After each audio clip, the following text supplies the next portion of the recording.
Bryan Herta Autosport is a race-winning team in Firestone Indy Lights that made its debut last year at the Indy 500.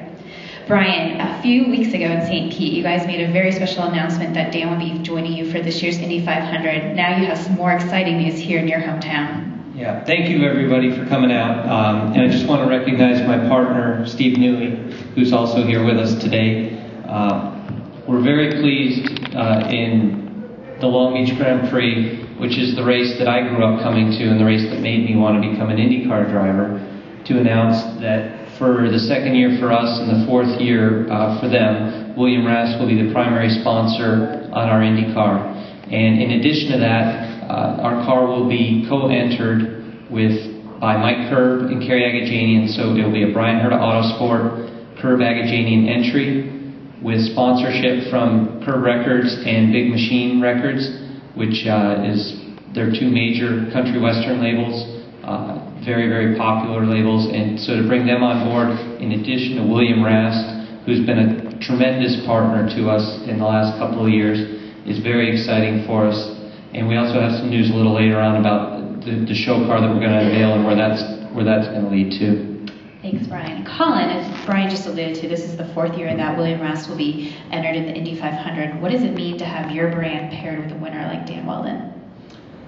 Well, first off, to be with Brian back at Indy is a great thing, and we're excited about that. And Brian and Steve, great partners for us, and we're really excited to be back at the Indy 500 again. And as a fan of the Indy 500 and the Indy Racing Series, which is heavily entrenched in an American tradition, and William Rast, part of our brand, we play on the Americana side of the fashion side of the world, and to have Dan driving for us this year is absolutely amazing. When Brian called me and said that Dan was going to be potentially joining us, that really got my juices going. And Dan's a great champion, and it's really awesome to have him on board. At the same time, Dan fits pretty well with our brand. He's a serious fashionista, and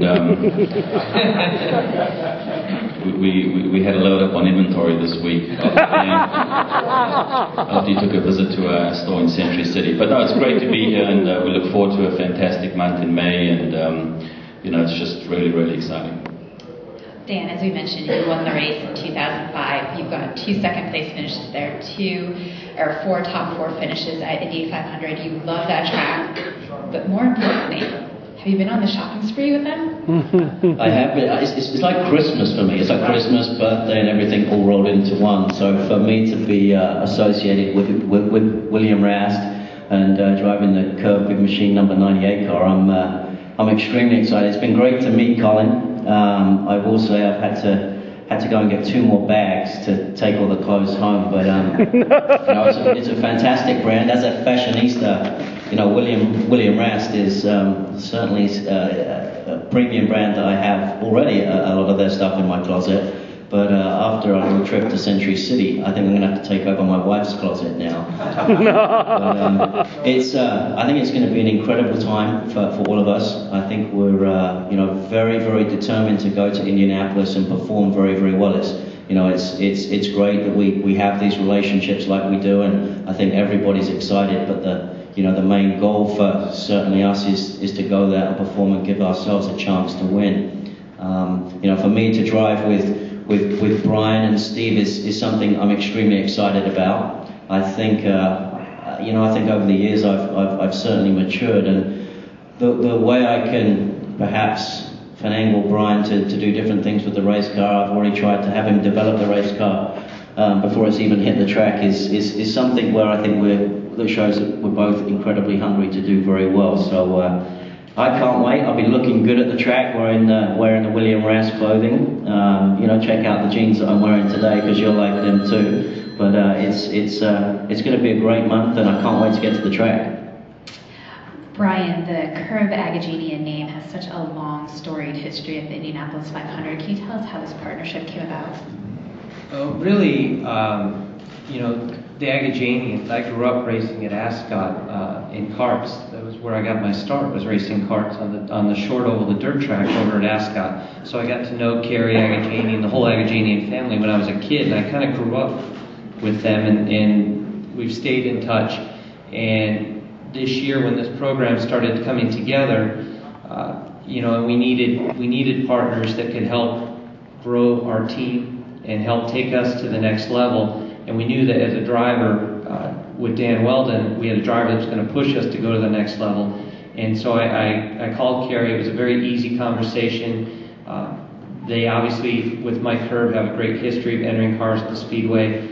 He asked two things. He said, can we run the number 98? And I said, well, you know, that car was won twice for you, and things happen in threes, so I think that's a good omen for us. And he said, what else do you need? And I said, you know, I just want to do things in an innovative way.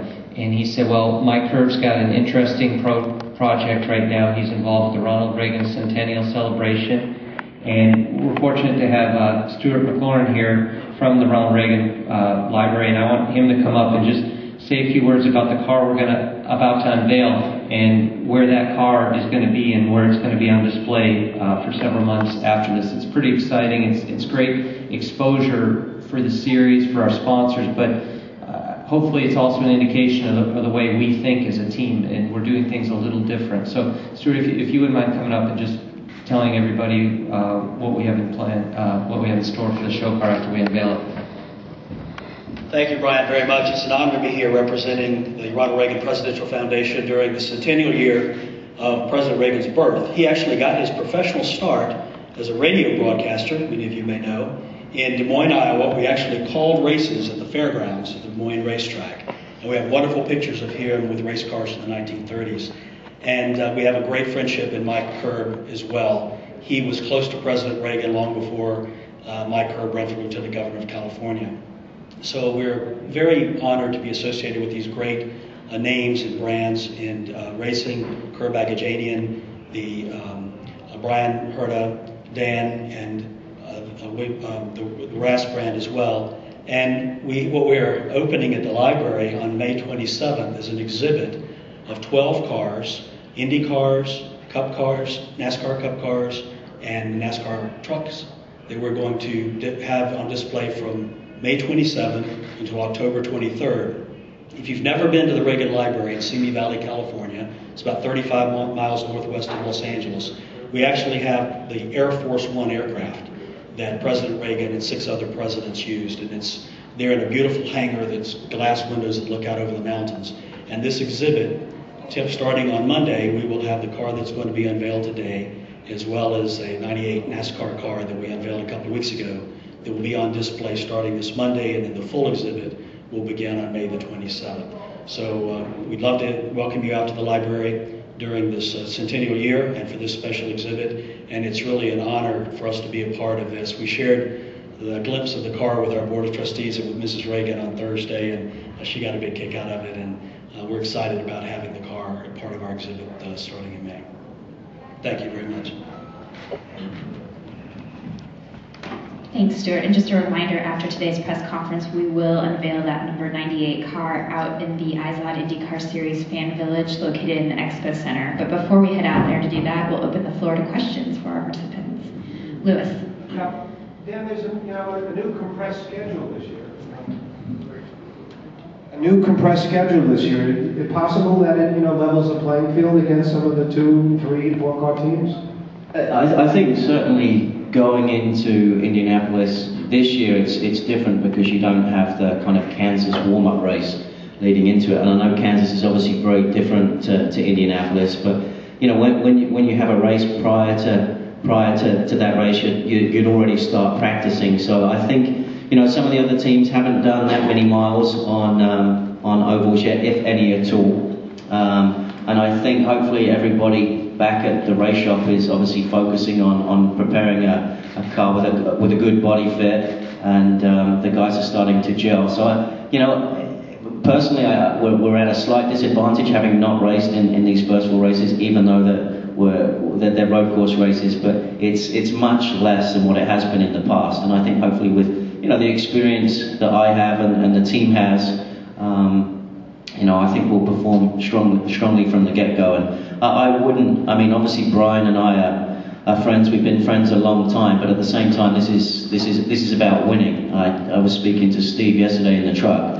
My sole intention for doing this is to win. I'm not here to, look pretty or anything. It's about trying to get a second Indianapolis 500, and I think Bryan and the team are going to be pushing me, and I'm going to be pushing them, because it's going to be very difficult. I think the IndyCar series is incredibly strong right now.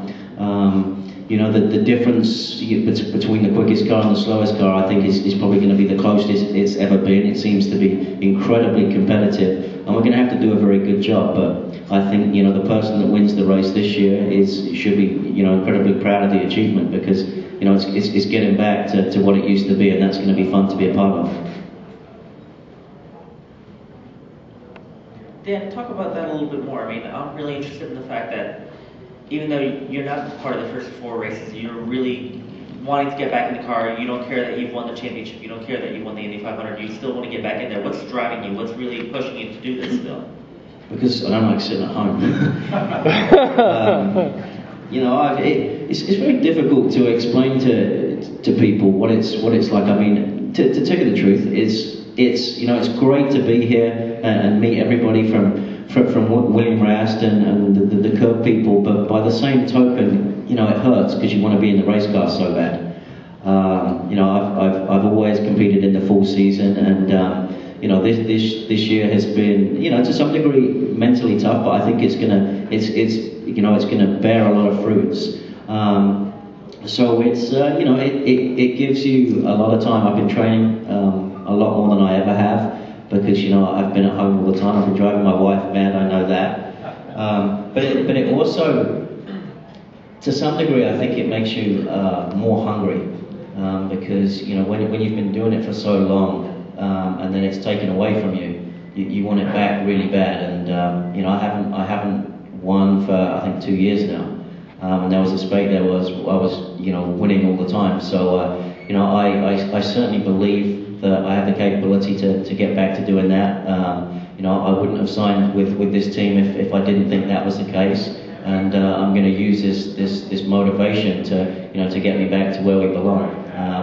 You look at a lot of people in the past, and having not competed in the full season sometimes has really benefited a lot of people, and it's gone on to really kind of propel the second part of their careers. So I've had a great time at home, but I'm ready to get to Indianapolis and start pounding out some miles. Mark. Just for clarity, this is an Indy 500 only deal right now, or is it more? It's an Indy 500 deal right now. But you could pressure Bryan into some more, and I'd be really happy with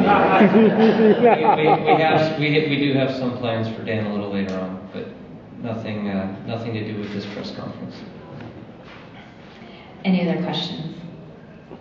Well, we'll go ahead and make all of our participants available for one-on-one interviews, and then just a reminder, when we wrap up here, we'll head out to the fan village and unveil that 98 car. Again, thank you so much for joining us, and congratulations. I just want to recognize Kerry Agajanian, Mike Herb, and Scott Borchetta, who none of whom could be here with us, but in addition to Colin, they've been the driving force that's been able to put this program together for us, and with Dan, and I just want to recognize those individuals. If I could add too, I mean, for me, obviously the Indianapolis 500 is incredibly special, and when you're driving this number 98 car, you're not just driving any car. It's the number 98. So for me to have the privilege to drive that, there's that added pressure of it's won that race before too. So would love to be in victory lane, drinking milk with that 98 for the 3rd time. So we'll see.